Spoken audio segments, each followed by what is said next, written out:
জানিস বন্ধু, আমার বাবা যদি একদিন অফিসে না যায় তাহলে অফিসের কেউ কাজ করতে পারে না রে। তাই নাকি? তোর বাবা বুঝি অফিসের বড় অফিসার? না রে বন্ধু, আমার বাবা অফিসের দারোয়ান। কিরে দোস্ত, তোর পরীক্ষা কেমন হলো? না রে দোস্ত, ভালো হয়নি। তবে জানিস তো, 5 নম্বর অবশ্যই পাবো। কিভাবে দোস্ত? পরিষ্কার পরিচ্ছন্নতার জন্য যে 5 নম্বর ছিল, তাই তো আমি পরীক্ষার খাতায় একটাও আঁচড় দিইনি। তাই ওই 5 নম্বর নিশ্চিত পাবো।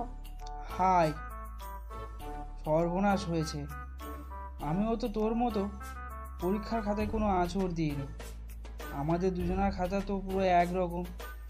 শিক্ষক দেখলে তো মনে করবে না যে আমরা দুজনে নকল করেছি?